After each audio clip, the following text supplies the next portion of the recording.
Ramdam sa patok na pasyalan tuwing Semana Santa ang kalbaryo ng mahal na langis. May ilang dumidiskarte para matuloy pa rin ang kanilang biyaheng Baguio. At nakatutok doon live si Bea Pilar. Bea? Ivan, sa lagay na ito, hindi pa gaano karami ang dumarayo dito sa Baguio City ngayong Semana Santa. Pero may ilan tayong nakausap na tinuloy na lang daw yung matagal na nilang nakaplanong bakasyon kahit aminadong apektado ng taas presyo sa langis at iba pang mga bilihin. Karaniwang dinarayo ang Baguio tuwing Semana Santa. Pero ngayong taon, masakit na sa bulsa ang pag-akyat sa summer capital ng bansa. Dahil malayo-layo ang biyahe natin paakyat ng Baguio, syempre, kailangan natin magpakarga ng diesel. Sa isang gasolinahan sa Quezon City, mahigit 120 pesos na ang kada litro ng diesel. Halos 3,000 pesos ang ibinayad namin para sa full tank.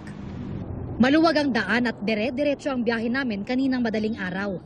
Halos 1,000 pesos din ang binayad namin sa toll. Pagdating sa Rosales, Pangasinan, bahagyang mas mura ang petrolyo sa ilang gasolinahan. Sa Pangasinan namin naabutan ang barkada ni Lizzie at May na piniling magdala ng sariling sasakyan paakyat ng Baguio. Nagpa-full tank na sila ng diesel dahil marami naman silang mag-aambagan. Kung sakaling magko-commute ka, mas mahal tapos wala rin gaanong masakyan, ganun. Kaya mas prefer namin sariling kotse talaga. Kung sa Baguio sila nagpakarga, mahigit 136 pesos per liter na ang diesel.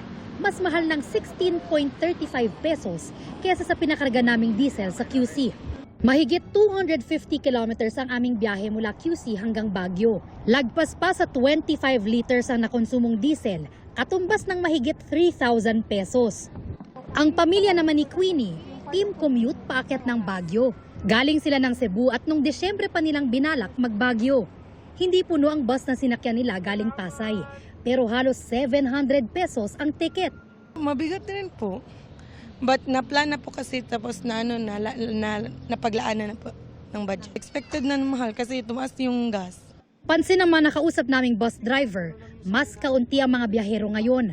Tugma sa obserbasyon ng Baguio City LGU na nabawasan ng 30 to 50% ang mga bus trip sa Baguio dahil sa pag-alagwa ng presyo ng petrolyo. Malaki talaga yung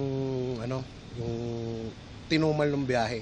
Kasi last year halos pagdating namin ng terminal balik agad kasi maraming pasahero. Ngayon wala talaga. Pagkakaunti ang pasahero, tinatransfer na lang namin dun sa susunod na bus kung talagang kaunting-kaunti. Ivan, simula kaninang umaga hanggang hapon, medyo maalinsangan pa rin po yung panahon sa Baguio. Pero unti-unti nang lumalamig at inaasahang aabot ng mga 18 to 19 degrees Celsius ang temperatura dito mamayang gabi. Samantala, nag-abiso po yung Benguet Electric Cooperative na magkakaroon ng scheduled power interruption sa ilang bahagi ng Benguet, kabilang na ang piling mga lugar dito sa Baguio City mula Lunes Santo hanggang Miyerkules Santo dahil sa pagkukumpuni ng mga kawad at poste. Yan muna latest mula rito sa Baguio City. Balik sa iyo, Ivan. Maraming salamat, Bea Pinlac.